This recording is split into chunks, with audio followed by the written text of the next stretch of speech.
ಆಗಿದ್ದು ಅದು ಆ ಮ್ಯಾಟರ್ ಡಿಸ್ಮಿಸ್ ಆಗಿ then the court has told that he has to be taken for the custody for medical test. ಇವಾಗ so court ಏನ್ ಹೇಳ್ತಾ ಇದೆ ಅಂತಂದ್ರೆ investigation is very much necessary in this and investigation ಅಲ್ಲಿ ಇಂಟರ್ಫಿಯರ್ ಆಗಕ್ ಆಗಲ್ಲ.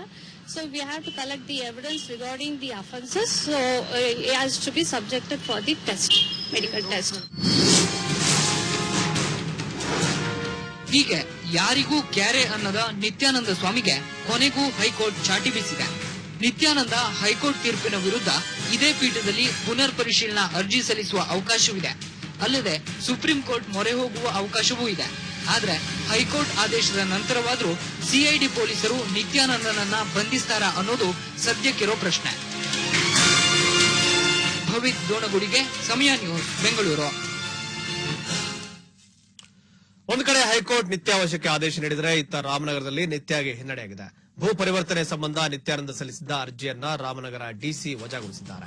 ಪರವಾನಗಿ ಪಡೆಯದೆ ಅಕ್ರಮವಾಗಿ ಕಟ್ಟಡ ನಿರ್ಮಾಣವಾಗಿರುವ ಬಗ್ಗೆ ಭೂ ಕಂದಾಯ ಅಧಿಕಾರಿಗಳಿಂದ ದೂರು ನೀಡಿದ್ರು.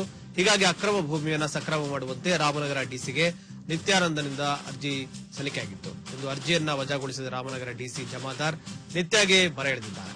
23ರಲ್ಲಿ ಕೇವಲ 2 ಎಕರೆ ಭೂಮಿಯನ್ನ ನಿತ್ಯಾನಂದ ಪರಿವರ್ತನೆ ಮಾಡಿಸಿಕೊಂಡಿದ್ದ.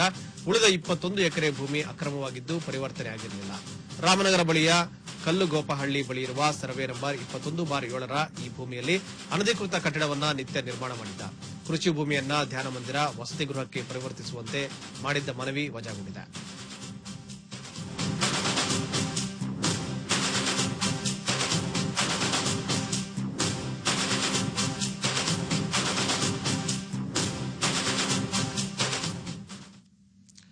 ಎರಡ್ 2011ರ ಕೆಪಿಎಸ್ಸಿ ಪರೀಕ್ಷೆಯಲ್ಲಿ ಪಾಸಾದ ಅಭ್ಯರ್ಥಿಗಳು ತಾವು ಕೂಡ ತಮ್ಮ ನೆಚ್ಚಿನ ಹುದ್ದೆಗಳನ್ನ ಪಡಿತೀವಿ ಅನ್ನೋ ಆಸೆ ಹೊಂದಿದ್ರು.